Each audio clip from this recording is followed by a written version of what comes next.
Good evening, everyone. Thank you for joining us on this warm, muggy evening. I just wondered if you can just quickly type in the chat box that yes, you can see us, the beautiful people on your screen, and that you can hear us. Manny, if you can just say hello. Good evening. How are you doing? Good evening, everyone. So just quickly put that into the chat before we share our screen, and then we can get started. So this is all about microflats, this one, and I know that it's not a trendy strategy, if you like, out there, but we're not really into the trendy strategies. We're into the strategies that can make us the most money, the most profit, whether that be an HMO turning into a C1 or a commercial property or commercial to resi, microflats, nursing homes, whatever it might be. We work out the due diligence based on the actual property itself. So we don't just say, oh, we're into HMOs, let's turn it into an HMO, because that is just following the crowd and it may not deliver you the most profit. So, you know, a lot of people say that you need to master one before going on to the other. Well, that's true, but you're going to be able to convert a lot more of these deals that you find if you know the outline of other things. And like myself, I partner with people like Immanuel who know more about microflats than I do, which is why he's the resident expert here tonight to talk about it. So just quickly, if you can put a yes in the chat, that'll be great. And then we'll assume that you can hear us. Excellent. Thank you very much. Now I'll share my screen and we'll quickly get into the presentation. We've probably got an hour this evening, depending on how many questions you've got. So please fire away all of your questions. I'll share my screen right now. All me. Is there just to guide us through. It's going to be very few slides this evening. It's going to be lots of question and answer from myself and Immanuel. So please ask questions as we go along. So there's a few people that obviously out there that know us now. What this is about is property development and turning any property that you come across into microflats. When I say any properties, any property that suits this strategy financially and maximizes the profits over any other strategy. So if HMOs, you find a property and that strategy works best, then I suggest you go with HMOs. We're not telling you to go to microflats just for the sake of being trendy or it's the latest thing. So myself, property investor, mentor as well, do a lot around service accommodation, do a lot around rent to rent, teach a lot of people. We have a very high success rate. Simply because we choose the people that we want to mentor. We don't put out a bulk system where we have 10 people turn up every week and then the next week we have another 10 people. So we're very selective on who we mentor. We've got a very good success rate based on that. And Immanuel's here. He'll give you a little bit more introduction on himself and where he's come from, because he's very successful now, but he didn't start out that way like most people. He's an expert developer, and he's also an extremely good mindset coach. The mindset coach is not something that he goes out and practices to a degree. We have students who request that help, and Immanuel helps them out if they need a mindset reset or anything like that. The mindset expertise that he went through and the training from T. Harv Eker, Anthony Robbins, etc. He had one-to-ones with these guys. Brian Tracy wrote a book that was also endorsed by Brian Tracy as well. And he's used that mainly for his own mindset, etc. So, and his own skills, developing his own skills. So who am I? Investing in property since 2006. Moved to England from Australia in 2003 with zero. Had one suitcase with me, and I now have quite a few rent-to-rents and service accommodation. Just took on one this week actually. Going through the whole broadband thing today was a bit stressful, while also out doing 12 viewings with a student and putting in 3 offers on 3 new essays. So we keep busy. And as you can see, it's something that we do out there. We do, we go out and get hands dirty. We go on the front line. We don't just tell you to go and do stuff and, hopefully wish you the best, etc. So many students we've got now quit their day job. Some of these are over £30,000 a month now. Our highest, I think, is about 44,000 per month, achieved in about 18 months now it is. Various properties of all types and sizes, control most of my properties, and also get involved in developments when I can. So Immanuel Ezekiel, need to update his photo because, as you can see from the video, he certainly looks a lot better now, a lot more good looking. He's been in property now for way over 25 years. Again, started with nothing. Immanuel will elaborate on that. He's got a portfolio now worth in excess of £50 million, of which £30 million is his own, and the other £20 million is with joint venture partners that he sort of co-owns properties with.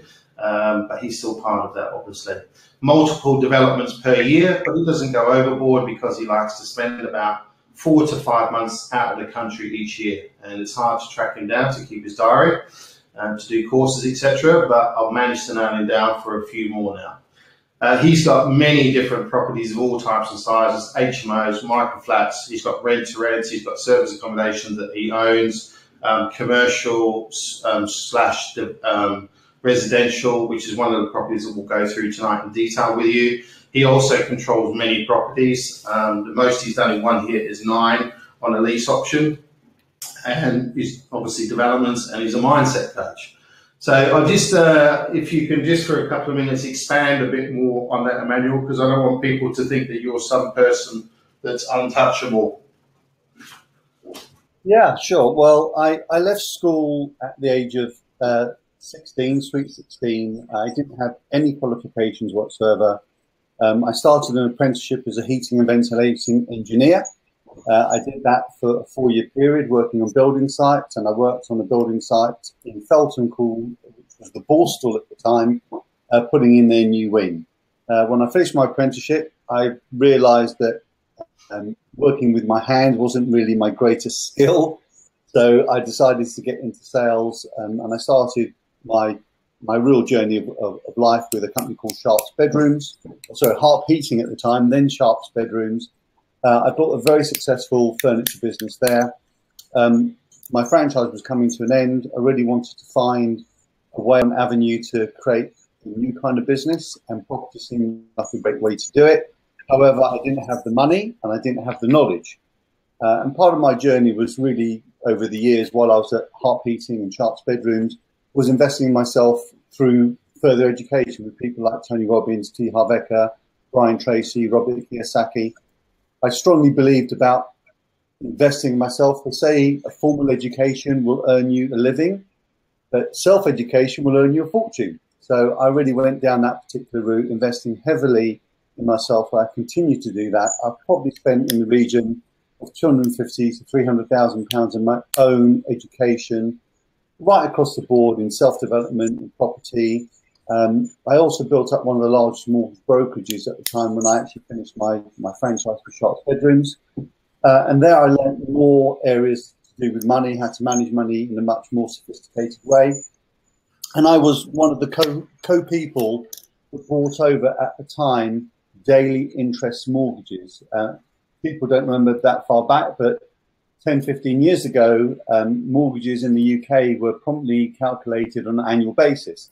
That probably doesn't sound a big change from annual to daily.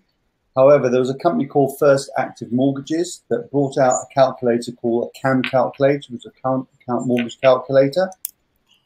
And I became one of the most founder experts in that particular calculator, showing people how to pay off their debts in a fraction of the time without actually increasing their income. I also wrote a book on the back of that called The 6 Steps to Financial Freedom, which shows people how to get out of all debt, including their mortgage, in roughly half the normal time without actually having to earn any more money. So that's my sort of journey. At the same time, obviously building a property portfolio alongside the education that I was actually learning. So I was investing in myself, putting that knowledge into practice and into action. So I hope that covers a little bit more about me. Excellent. Thank you. Good. Any questions, guys? Just keep typing them in as we go. So here we are. We'll get straight into it. There's no introduction about why property because I think most of you understand why property.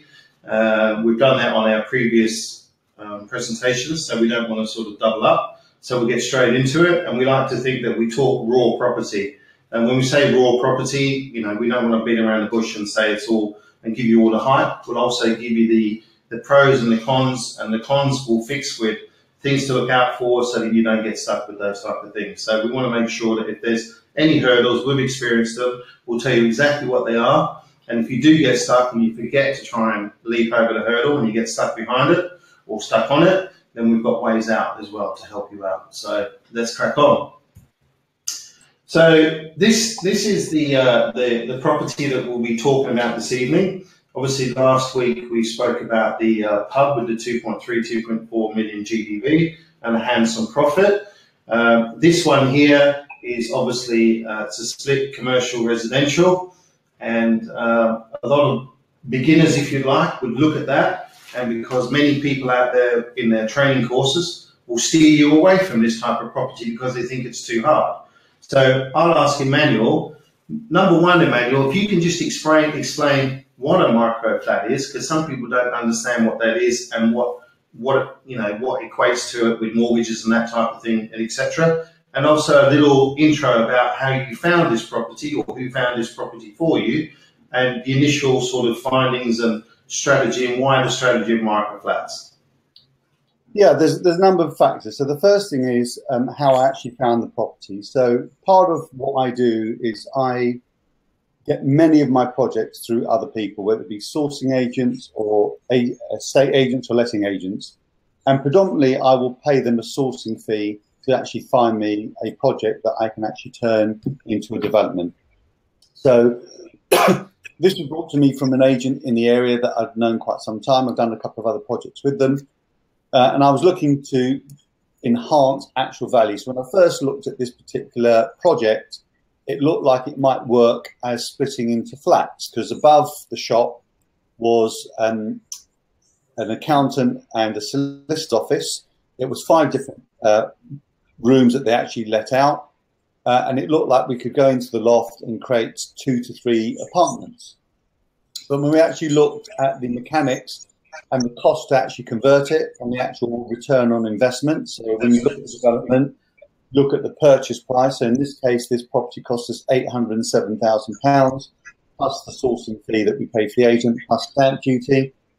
The actual cost, the cost of refurbishing it and then refinancing or selling afterwards, there wasn't enough profit in it for me. So part of my strategies, I have a number of different strategies that I can use simultaneously.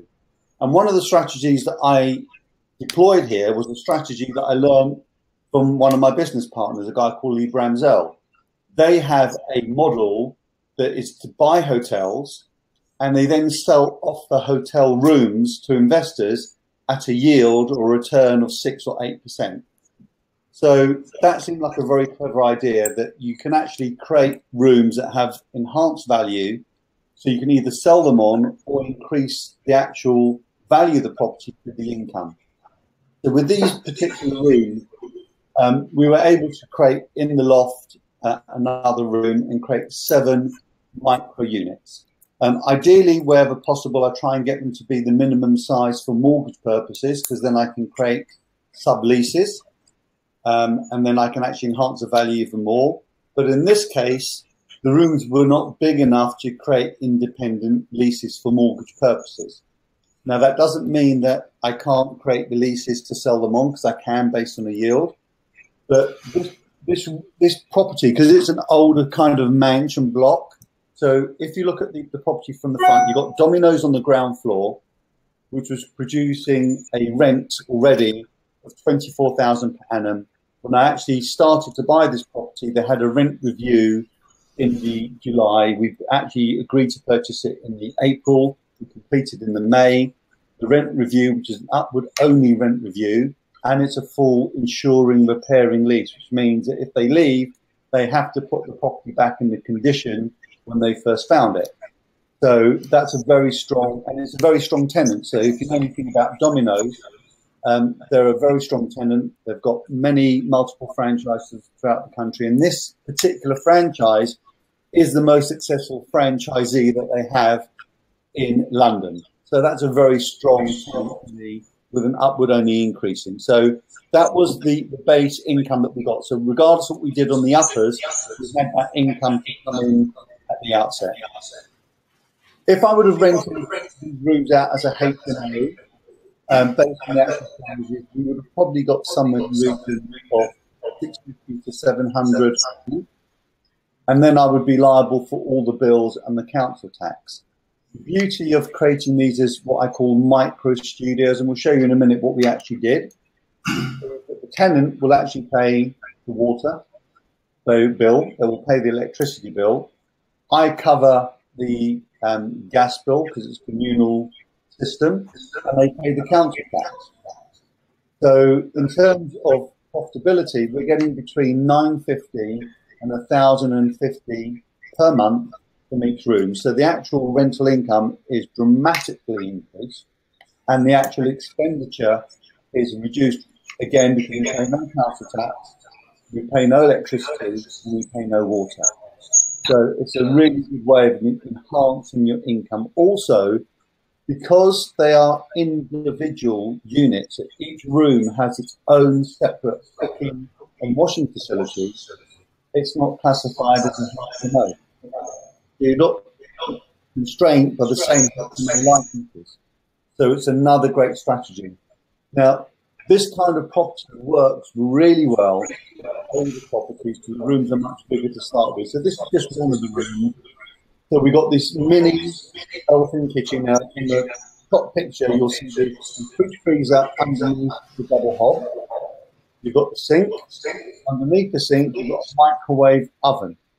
So it's a very compact unit. Above it, we do have as well cupboards and extractor fan. So that's a really nice contained unit. In the shower, which is a shower en suite, there's a basin with obviously a cupboard underneath. There's some nice mirrors with lights above it.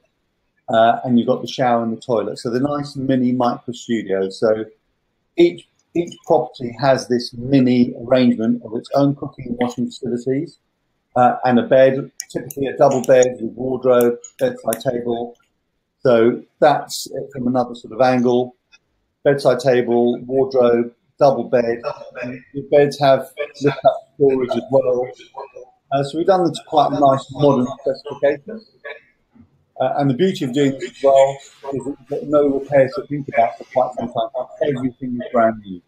Get the property to the show, everything that's gone in is brand new. And the value of the property is based on the rental income. So we took the rental income from Domino's from 24,000 to 27,000, which is quite a nice increase. But the rental income on average is £1,000 per one of these rooms. So we've taken the overall income to in excess of 100,000. Now, the solicitors and accountants were only renting the upper part for 12,000. So the 12,000 plus the 24,000 that you got for the Domino's was 36,000. We've increased that income from 36,000 to in excess of 100,000. And in addition to a normal HMO, we've increased it even further. So it's a really great strategy, and it works either above shops or in houses. Now, every area has its own rules and regulations for planning, and that's why I always work in conjunction with my architect, sometimes a planning consultant, to see what we can get into the actual schemes. So that's just really briefly how that particular schemes work. So if there's any questions you want to ask Ashley or anything people are typing up. Yeah, let's hide this for now. Stop sharing this, and then we'll take some questions. Okay. So somebody's asking, is the micro flat strategy primarily for London? It's a good question. The simple answer is no.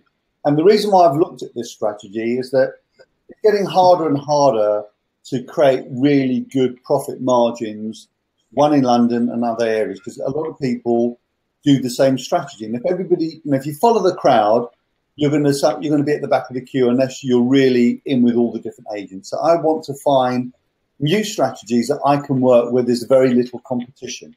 So if an agent knew that I was going to be doing this at the outset, they would have got more for their property because the landlord would have valued their property based on what they thought I could get on the property. So I want to find properties where it's not obvious what I can actually do with the property and how I can enhance, one, the value, one, my return, and one, my exit strategy. So on this particular one, we bought it for 807. We were all in, including new electrics, refurbing the whole property, 8 new meters for gas, electricity and water, all in for just over $1 million. We've had it valued at 1.85 million. We're going to be able to refinance, pull all our money out, plus some profit, and keep it. So it's a great strategy. Now, just so you know, when you buy something and you enhance the value and you refinance it, you pay no tax. So if I would explain that, please. Explain that. Yeah. So if I was to, which in this case bought it for 807, do the refurbishment work, I'm all in for $1 million. I then sell it at say 1.8. So I've got £800,000 worth of profit, hypothetically. I've then got to pay tax, corporation tax, if I put it in a company name or in a private name for CGT on the profit I make on 800,000. However, if I refinance at that point, there's no tax to pay on debt. So it's a great way of pulling money out and keeping the project and also having continued income and keeping it as part of my overall portfolio. So it's a fantastic strategy. So the reason why I look for the margins of 25 to 30% on all costs, it allows me to refinance and keep the project if I want to, or leave very little money in the deal. So I can pull all my money out, keep the development, and then use that money all over again. It's a great, great strategy. So whether you do a micro studio or normal development, a simple flip, a fix up, as long as you've got your 25 to 30% margin, you can refinance at the end and pull all your money out. It's a great strategy. You know, what I find over and over again is people that do these projects work on such small margins that they don't give themselves a number of different exit strategies at the end. I like to have as many different strategies open to me at the end because you never know where the market's going to go. So you've got to have enough profit margin at the end to have options open to you. Does that answer that question? Well, I think so, yeah. But that's also good advice because, again, like I said at the start, people have just got like HMO or whatever it is, or doing bungalow flips or whatever rubbish it is out there, and they only have that one strategy under their sleeve. So if they come across a fantastic deal, they don't really know, number one, how to analyze it because they don't have the, they've been taught to do it on the back of a fag packet. And as we know, our analysis takes at least an hour, hour and a half from the outset, just the first draft. And then from there, if people don't know how to, if you don't know how to analyze a deal, or you come across something and you think, yeah, this is just HMOs and it doesn't work for HMO, then you have to walk away and go for something else. Whereas what we like to look at is we assess the property on its entirety, and by doing that, you look at the end game. And then if you know the end game and you think, okay, how's this going to work? So this is what we teach. We teach you the credentials that you need for each strategies. The one that's going to be able to make you money if you keep it, but also make you money with the refinancing, with the split commercial and residential, as Immanuel was speaking about, with the commercial value. And then you're going to get a lot more for your return or your margins, 25, 30%, etc. But also with Brexit and with all the talks of elections and new governments, there are people out there who are happy to take 15, 16% margins. Well, that's fine as long as the market is still creeping upwards. But if there's a correction, we've had terrorist attacks, and if there's a big terrorist attacks that could bring down the financial services or anything like that, then you need to know that you've got a correction within your margins built in. And 25–30%, that's a hell of a correction, but it means that we would make no money, but we still wouldn't lose money. And you'll find that a big correction like that seems to correct itself quite quickly as well. You know, if not the whole 25–30%, at least a few percentage to get you back in the in the positive. So okay, so can you share a floor plan of the microflats? Yes, I'll find it on here and I'll do that as Immanuel answers a couple more questions. Okay, where do you recommend buying your micro kitchen units from? Well, I use a company called Elfin Kitchens. You can look at the internet. They've got some really smart units. They come pre-assembled. They're really easy to fit. If you get anything damaged, it's very easy just to swap out a door. It's very cheap, very cost effective, very robust. They're used extensively in HMOs and in student accommodation because of the wear and tear. And they're not expensive. That unit that you saw before, so if you go back, Ashley, and show that unit. Okay, yeah, I'll just share my screen again. 1 second. That unit, which included the fridge freezer, the double hob, the sink with the taps, the microwave oven, that whole unit combined with the fridge freezer, you've got a pan drawer at the bottom of the microwave oven, you've got the double ring, that whole unit I think was £900. So cheap kitchen. That's pretty cheap, and it just comes pre-assembled. You slot it in. The fitting's really easy. They're great. They're just very easy, and they do bigger ones on that. That's just a small one, but they do bigger ones than that too.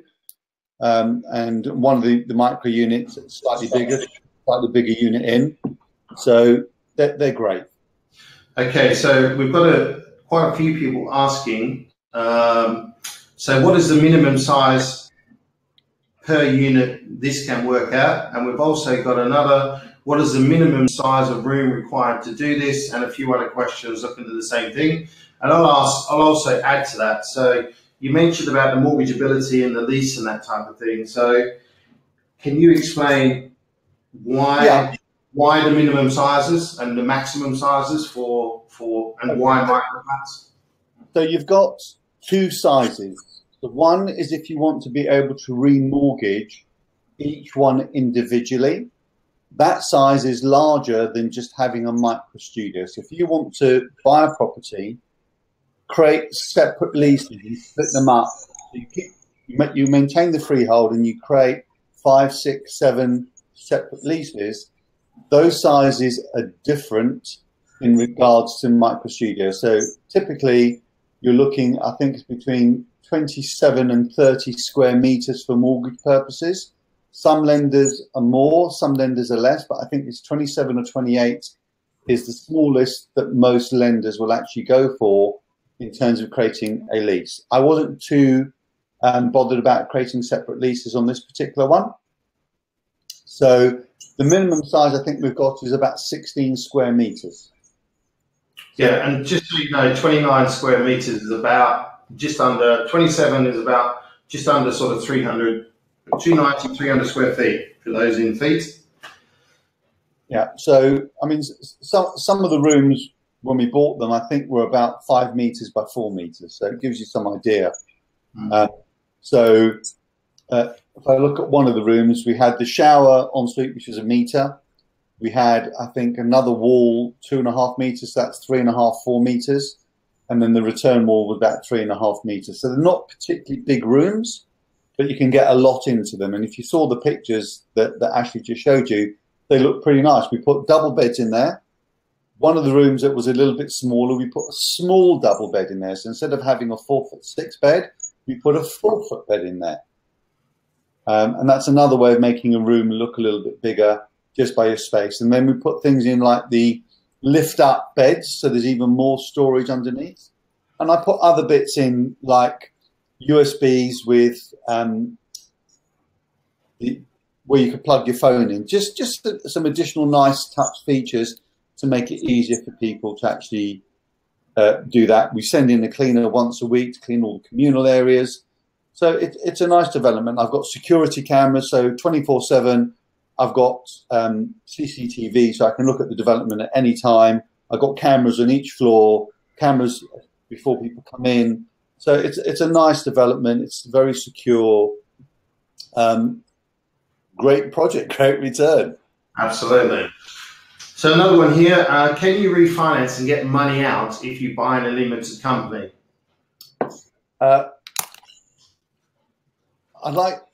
People always ask about limited companies and private entities. In reality, they're the same. Lenders will give you the same loan to value, whether it be in your name or a limited company. So if you're in a limited company, provided your rental income stacks up, provided the values stack up, the lender will still lend to you, and they'll use exactly the same criteria to lend, whether it's in your name or whether it's in a limited company. Because even a limited company, you're still going to be held as liable, as a personal guarantee. So they will lend in the same criteria. It's going to be based on the same criteria. The only difference is the interest rates might be a little bit higher on a limited company as opposed to in your own name. But they will lend exactly the same way, the same criteria. And if you are a business and you do this a few times, quite often you'll actually get more money than you would in your own name. Because if you're doing this as a business and you have a limited company and you're showing that you're doing HMOs or micro studios and you're developing on a regular basis, they'll see that you're experienced, and the more experience you have, the more money that you can raise and the easier it is for you to raise it. And if you don't have that, work with somebody that does, a JV partner. Correct. No, I would say 95% of all the deals I've done, are all JVs in one shape or form. Either I do it with somebody where I invest with them, or they invest with me, or we do it together. So most of the deals, and you know, I only have 2 feet. There's only so many things I can look at one time.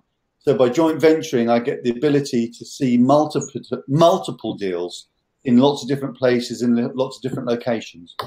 Because the UK is a big place. There's a lot of property here. Absolutely. It's hard to get around. You know, you came with me a couple of weeks ago and we went to have a look at a couple of properties that we were trying to negotiate on the land. That took all day. Yeah, in Kent. and that's just 2 properties. So can you imagine? You know, there's millions and millions of properties out there. And I like to work with professional people that understand how I work, the things I like to buy. And, you know, the word team has always meant together, everyone achieves more. I'd rather have a little of 50 deals than a lot of one deal. I like to spread my risk. I like to work with lots of people. It gives me the flexibility. It gives me the freedom. It gives me the knowledge. It gives me the contacts. It gives me the relationships. It's a great way to do business. Yeah, I think the problem is people sometimes get a bit too greedy. They want everything themselves. Sometimes, not everyone.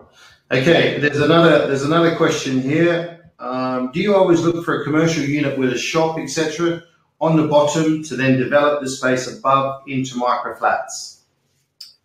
Well, I don't always look for it. So if it's there, I will see how I can maximize it. So let's say there was a commercial unit on the ground floor and it was a big commercial unit. I might look to actually split that commercial unit in half and make the back into residential. So I will always look at what the covenant is. So the covenant is who the tenant is in there. If they're a strong tenant, I'll want to keep them because that helps me with financing, especially at the outset. So I've got a strong tenant in place. It's much easier for financing. If I haven't got a strong tenant, I'll look at what else I can do with that actual premises. You know, divide it in half, put something else in there, increase the value, change the use from one kind of use to another. So every area is slightly different. And that's why I like to work with my architect and my planning consultant, because their knowledge in each area is going to be far greater than mine. I'm good at negotiating. I'm good at working out certain things, but I don't have the knowledge. You know, people don't like to pay or invest in professionals. Now, I've learned the hard way. When I first started, I also thought it was a good idea to try and save as much money as possible. But you know what? It cost me money. It cost me time. It cost me knowledge, it cost me expertise, it cost me opportunity. And that was in the hundreds of thousands just because I wanted to spend a little bit more. So now I pay people, I have people on retainers now that will, if I have a project, they'll actually appraise it for me, they'll look at it with less than 24 hours, and I'll know whether the development actually works. It puts me ahead of the game. So they say if you think good advice is expensive, try the cost of bad advice. Yeah, exactly. So somebody's saying, I won't say this word, but do we learn about all of this? So before we answer any other questions, I'll display that. Yes, we do run a course. There's a 2-for-1 offer on, but we'll talk more about the end. You'll see that coming on your blog. So back to the questions. Okay, do you always look at this strategy as a hold strategy, or do you sell the units? If you sell them, who do you typically target? Is it investors or people to buy and live in them? And then somebody else has also put a similar question, but they want to make sure that they are legitimate to sell, and you know, having expert advice from you may help. So I guess there's 2 similar questions, but there's quite a few questions there. Okay, so when you buy any project, you have to have your exit in place, and you have to have more than one exit strategy in place. So one is to sell, one is to hold. So if you can't sell, are you able to hold it? Because people only lose money in property when the market changes, if they have to sell when the market goes down. So I want to be in a position that if I can't sell, I can hold it, and I can hold into my investment, because we know property will always recover, especially in strong areas like London. So I only invest in key cities, in key towns, in populations that have at least 100,000 people in them. So I have very specific strategies of where I invest and how I invest to make sure that I minimize my downside, minimize my risk. So will I always sell? No. I will sell if I need to realize some profit. So if I have 3 or 4 projects, I'll look to probably sell 1 and keep 3, or sell 2 and keep 2. So I want to have income, but I also want to have lump sum cash. You know, pillars of finance is that you have multiple pillars. You have an income stream and you have a passive stream, and I want to have both. So I want to create lump sum, because the lump sum will allow me to reinvest it and create even more finances. And you know, if you buy in a limited company and then you reinvest straight away, you can actually delay your capital gains tax until the next project if you immediately invest those funds into another project. So there's lots of clever ways of compounding your profit, compounding your margin. So I like to look at multiple. And again, I've learned these things not just through me, through the experts that I employ. So the accountants, the tax advisors, they show me how to maximize my return. Do I pay them for their knowledge? Of course I do. But what I pay them and what I get back is far, far greater. I'd say at least 10 to 20 times what I pay is what I get back from their knowledge and their expertise. So does that answer that first part of the question? Yeah, that does. Yeah, so that's the whole bit. Yeah, and then the second bit, which is also taken up sort of partly on the other person's question: if you sell them, who do you typically target? Is investors or people to buy and live in them? I target all of the above. So when you have a strong project, you can target investors or private individuals. So the micro studio, if you get the sizes correct, and I can still sell these, by the way, on the micro studio basis. So remember I said at the beginning, one of my partners sells hotel rooms.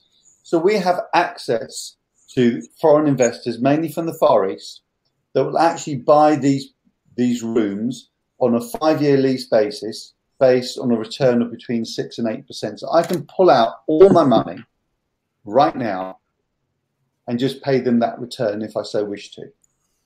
And part of that agreement is that we have the option to buy them back within the 5-year period.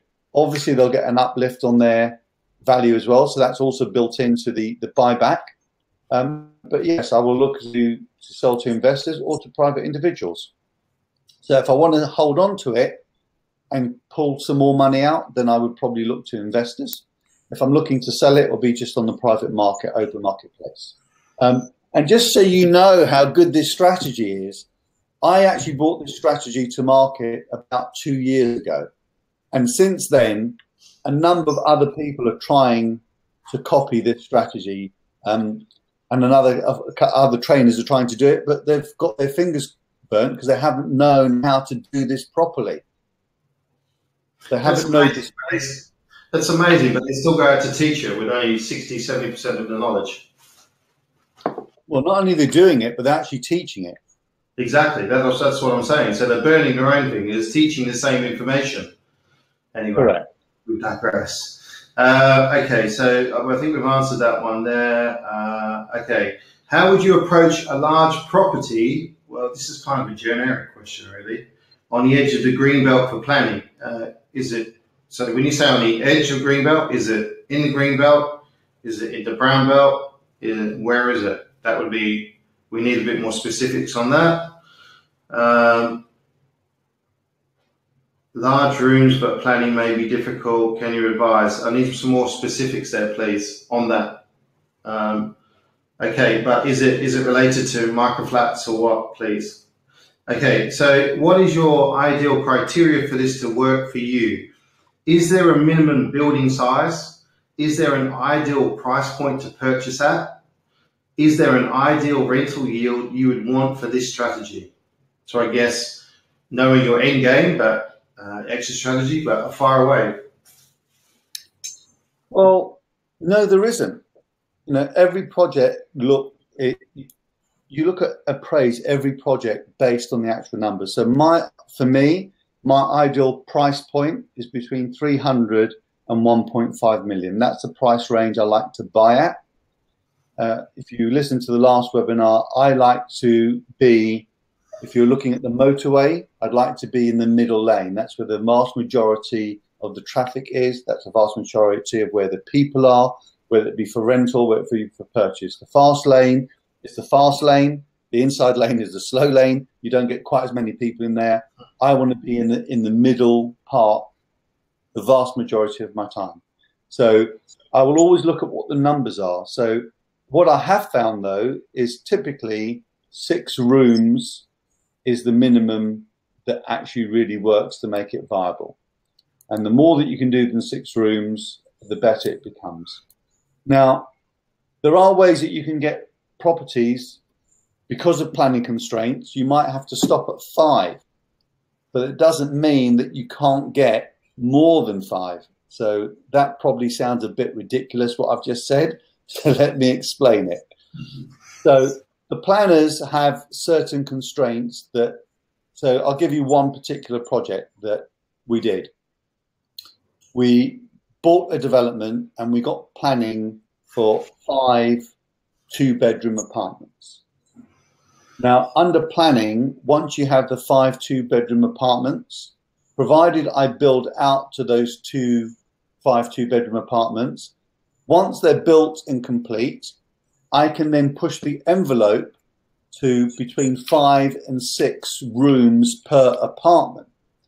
So the way that we designed the rooms at the outset, knowing what we were going to be doing with the partitions, the electrics, the plumbing, is that we were able to push the envelope from those apartments. So these apartments were really big. They were, again, this was another nursing home. The rooms were so big that we were able to construct these 5 apartments. And then once we got the planning under PD, which is permitted development, you can push the envelope of a 2-bedroom apartment to 5 or 6 rooms. So can you imagine you've got a 2-bedroom apartment? You now create 5 to 6 rooms. So you've got 5 apartments, which is 10 rooms, plus a living room. You now create 5 apartments with another 5 rooms. You've now increased the envelope to 25 rooms. Do you think that might help in terms of cash flow? Just a tad. So it's knowing the right strategy, knowing the right planning conditions so you can actually implement them. And that's why I only work with professionals. They're able to advise me what the planning constraints are and how to do that. And again, this is something I learned from another developer.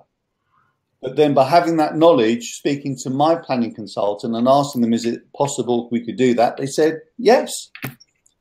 So if you just ask an architect to give you a design, they'll give you a design based on what you instruct them. But the better the questions you ask, the better the information you get back. And I learned that from Tony Robbins.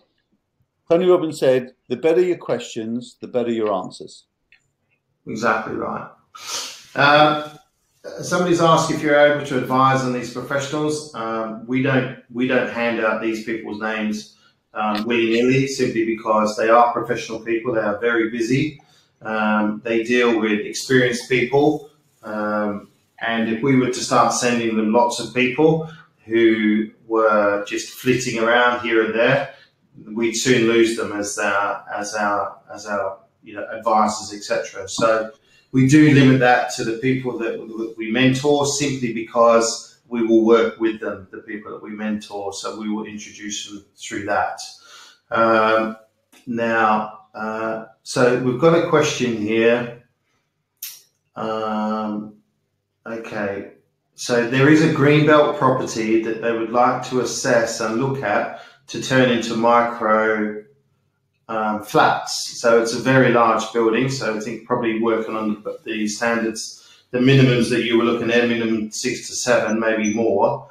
But if it's in the greenbelt, how far out? So I'm not sure if micro flats would work in like a country area.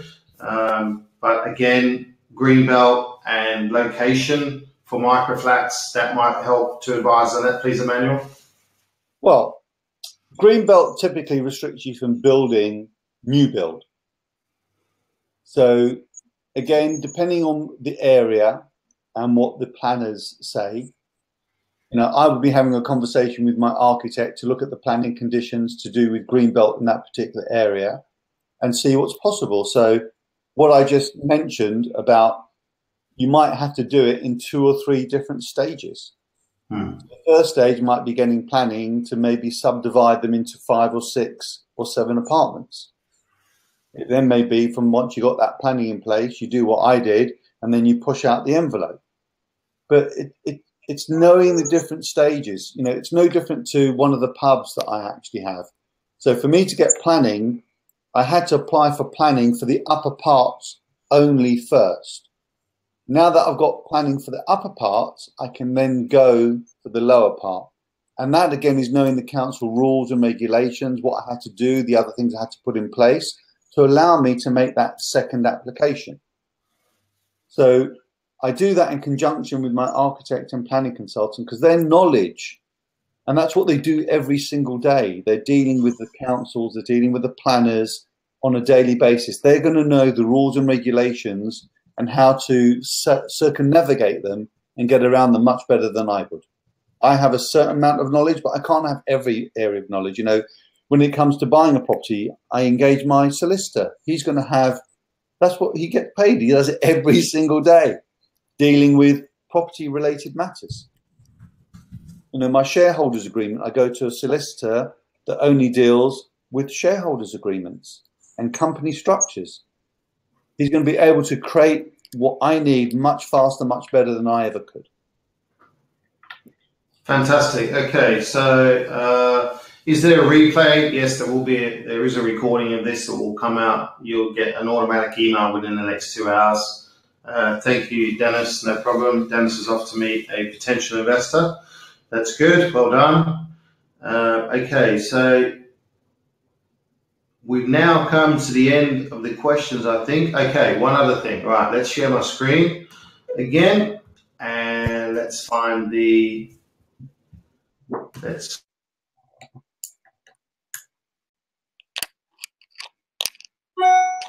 so these are, if you can see the plans, I've had to open it up from a PDF. So Unit 1, Unit 2, you can see there, if you can see it on the screen. You can see the showers, and you can see the toilets, etc., and the small basins that Immanuel spoke about there. And then if we scroll down, you can see the second one there. So there's Unit 4, Unit 5. There's other pages to this document, so you might not get all of them. There's Unit 6 there. Again, you can see all the bits that are included and the staircase. I'm not sure if this helps you, but it's probably the best we can do on screen right here. But if you watch the recording, you can maybe freeze it and have a look. But they're all pretty much stock standard designs there. It's not really the room design, it's getting the architect to work the building to actually work these into there. But I've seen some of the constructions, there's some drywall and that type of thing. So in between, so hopefully that helps there. Now, that should...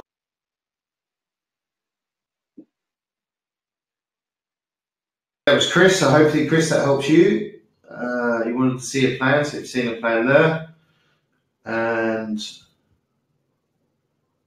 that is the end of the questions. So we'll just quickly go back and share the PowerPoint again.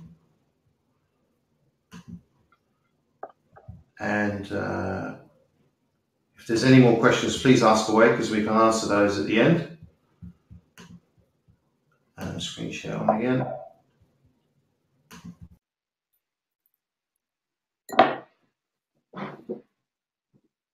Okay, so there are the final pictures here. Again, you can see Immanuel was talking about the beds, and the beds here, they just lift up, and then you've got the storage under. We've got photos of that if you want to see them. In one of my properties, I've now actually, to save more space, I've got a wardrobe with the drawers are underneath, so the full width of the wardrobe, and then the wardrobe is on top, big enough obviously to hang. So you kind of get your drawers, your chest of drawers, and then your wardrobe on top. It's not the full length of this, well, it is the full length of that, but your drawers are underneath, but you'll never have jackets that fit all the way to the floor, I guess. So that's another little space saving tip for you. We've just put that into one of our service accommodations, and it looks fantastic too. So we've gone through asking the questions. Thank you for your participation. I really hope you learned something. There is obviously a lot more to learn. We're fortunate enough to have Immanuel on here for an hour tonight. So thank you again. We've covered that. So we just cover off the special offer that we've got today. We do have a course coming up on Saturday, and you can help me celebrate my birthday. Immanuel will be bringing, I think, probably the biggest cake I've ever seen in my life for my birthday. Maybe not, but it's worth a try. I don't even eat cake. So we're gonna do the one-day mastermind for $497 plus VAT. The first 5 to order tonight, you can also bring a friend for free. So it could be that you split the cost with them, or you decide to pay for them, and with your generosity, and you can bring them for free, and we'll also give them lunch. You might just change their life, you never know. So we've spoken about the property. So is now the right time for you? So as you can see from this... Can I just say something on your last slide? Sorry, yeah. The actual cost for the day, it might be a lot of money for some people, but in terms of when I do one-to-ones, I charge £600 for a session with me. Now, the reason why we're doing it at such a low cost is that hopefully, once you're educated, we'll be the people that you'll want to joint venture with. We have the knowledge, we have the information, we have the contacts, and by having you looking at property and finding property deals, if you can't finance them yourselves, hopefully you might want to approach Ashley and ourselves. That's why we're doing this, not only to educate you, but we want to create a win-win scenario where you can earn money, we can earn money, we have a lot of fun at the same time. And that's part of what we're actually trying to do. You know, the cost is incredibly low. If you look at other courses for something like this, you're looking at £2,000–3,000 minimum for the amount of content that we're actually going to give you. I mean, even tonight, this webinar, the amount of content in there, you know, if you look at the knowledge, the information, there's a lot of stuff in there. We're doing that because we really want to add value, and hopefully you can see that that's what we do. So I just thought I'd interject with that. For those that have been on our rent-to-rent courses and service accommodation courses, obviously you know the value that we give. We give you a free Facebook group, private group, as well as backup support. So once you've been on the course, you've got that for life. It's no extra cost. And Immanuel and I are live on that site. There are other people who we've trained who are live on that site who have now gone out, obviously, to do their own developments. We've taken people from service accommodation now going into capitalising and buying into, turning properties into hotels as well.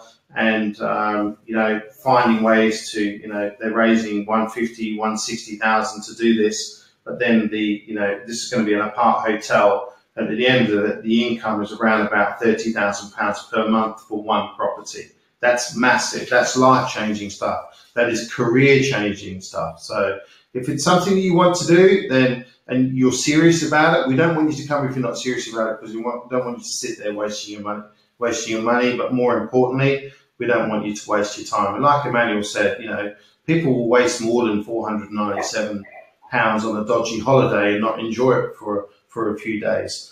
And some people will spend a couple of thousand more or so. So there's now the time for you. There's lots of things, speculation at the moment about who is going to be Prime Minister, what's Brexit, what's this all about, what's happening in London. Well, the way that you need to buy is you need to make your money when you buy. And, you don't go for the 10, 15% margins that Immanuel's spoken about. We need to be looking at 25 plus. Somebody without planning, we'll be looking at 40% because there's more risk involved as well. But again, at the end of it, there's a lot more profit as well that you can be looking at. And it's one thing that we teach you is how to find these land deals and how to analyze these deals quickly, and also to dig down into them. We also give you a full analysis of what our experts have also put together. It's not something that we just put together on a fag packet and said that, yeah, there you go, that's going to go for it. So even now, if somebody brings me a deal and I speak to Immanuel about it, the first thing is send me the analysis and then let's talk. So it's all about people and numbers. And the other three things, as Immanuel tells me, is location, location, and location. Very important. So at the moment, is there excess funding? Is there increased construction? I read something in the news that house building is the highest it's been for 10 years or something like that.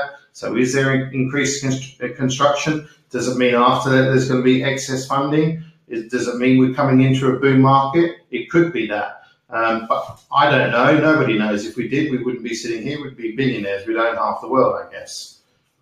But why don't people invest in property now? Because fear, but that fear is caused by ignorance, or they just don't know, or they claim to have no time. I was out with a student today, and she was partnering with somebody, and she was saying that it's taken her a year to work out that she's done absolutely stuff all for the year because they've been doing things the wrong way. They've been knocking on agents' door, asking for small developments, this, that, etc. And, I had a 5-minute conversation with her and told her what I would do. And again, it's stuff that I've learned from Immanuel and other business partners that we have. And within that 5 minutes, you can turn things around and they will start calling you and bringing you the deals that you wish you had for the last year. And she said to me, I wish I had you a year ago. But, you just need to get the right information, the right education sometimes. And, as Immanuel said, some people out there charge thousands of pounds for the wrong information, especially around the hotel model and selling the rooms off. A lot of people have had their fingers burned and they're continuing to have their fingers burned. So I'm not sure if you can see that, but there's some of the content that we deliver on the day. It is advanced property development education, but when we say advanced, we mean it's raw, it's real. You can be a beginner and come to this and learn how to get started the right way. Like I said to my student today, that 5-minute chat could save her a year. We could do the same for you. And you can make money very quickly, but, property is not a get-rich-quick scam or scheme or whatever you want to call it. It is get wealthy over the long term. And wealthy is a lot more than get rich quick, because you get rich quick, you can lose it quick. So we're talking about, Immanuel spoke there about building up your capital and building up your income, in sync, in parallel together. And that's why I work with Immanuel as well, because he knows finance inside out and how to maximize mortgages and how to maximize your numbers and your profits and your income. And as you've heard from tonight, this is just one example on the micro flats that he's turned a property with an income, including the commercial, circa, 36,000 a year into £100,000 a year. So, we said we were conservative when we said that you can double the amount, but actually he's tripled that. So he's tripled his income. And sometimes you can spend, an hour with Immanuel, and I know I've spent 2 years with him and my income has gone up substantially. And we do things for each other. So there's some of the information there. Somebody mentioned limited companies. We'll also talk to you about setting those up, heads of terms, but more importantly, the shareholders agreements. We talk about having shares in there, A shares, B shares, and that type of thing for tax reduction and what have you. So there's loads of stuff that we're going to talk about on the day. Permitted development, the opportunities available to you. Somebody said, what sort of property do I go for? Well, there's all types of properties. If you bring us a deal, and this is what we want you to do, and say, look, I don't have the money, I found you the deal, what can we do? Can we work together? We'll do the analysis with you. Yeah, sure, let's do this. This sounds like a good deal. Let's go forward. You might just make yourself some money, and more importantly, you will learn exactly how you can do it yourself. And there's stuff here that we talk about with liquidators, bridging loan companies, probate solicitors, architects, builders, global restructuring banks, and etc., and how to approach them. Most people on courses just say, go and speak to an agent, send them a silly email, and off you go. So that's a little bit of what we're going to teach you on the day. So the special offer today, buy one, get one free. Again, the offer is low enough already, but we're allowing you to bring somebody along. I know that there are people coming on Saturday who are bringing a husband or bringing their wife or bringing their friend, etc. So we also give you all the forms and the option contracts that we've used. Obviously, they're an outline. Every deal is completely unique. So you will need to get your solicitor to put something together around that. But again, that's something that we teach you as well. As I mentioned, the full support on the Facebook group. We give you the calculator, the analysis that we do. We could sell that many times over for hundreds of pounds. We have people begging us for it. But again, as Immanuel said, we want to create as much value as we can as possible. We're also going to show you how to use this calculator, this analysis. And trust me, it's not just a fag packet. We'll also, talk about scripts and your mindset and how to deal with agents and vendors as well, and teach you a little bit about the language that you need to be using and the language that you shouldn't be using, plus much, much more, all included. So there is also a 100% money back guarantee, and that is if you come up to see us and you come into the course, and by the morning break around 10:30, you think to yourself, 10:30, 11, you think to yourself, you know what, I don't like these guys, or this is not for me. No problem, we'll accept that, take it on the chin and say, see you later, and we'll refund you every single penny that you've given us. No problem whatsoever. And as I said, purchase today, bring a friend for free. Doesn't matter who it is. You may just change their life too. And your ROI will be way less than 1 month once you've got your first deal. So how to invest? There is a button you can see on your screen now that says book now. To the right, I think, is a little orange button. Get in quick. We do keep the classes small, so they are limited. We keep them small because we want people to be able to get as much value out of the day as possible, because there will be lots of questions. You've seen tonight just on micro flats, there's lots of questions there. So we do expect lots of questions on the day. So create more now. Get out there and do it. We look forward to seeing you on Saturday. It's going to be an awesome day. I do believe that it's going to be raining outside, so that makes it even better to be inside. You can use PayPal. You can use your credit card, debit card, whatever it is that you want to use by going to the link. Also join us on the Facebook group, where we quite regularly put updates on there, not just ourselves, but with other business partners that we work with. There's a video on there, a recent video of Emmanuel and Brett Allegra Woods, one of our business partners, talking about the off-plan strategy as well that Brett has turned into a multi-million-pound business. He also tells you about how he had a bit of fun and said to his wife, I'm sick of you asking me for money. He gave her a business that now generates £50,000 in income per month. So pretty good, nice little gift there. And I said to him, does she still ask you for money? He said, no, she doesn't. So yeah, Emmanuel will be running the course primarily. I will be there also assisting, teaching you how to find these deals. That's a lot of what I do. And then Emmanuel will talk to you about the finesse and other things around different strategies. But primarily,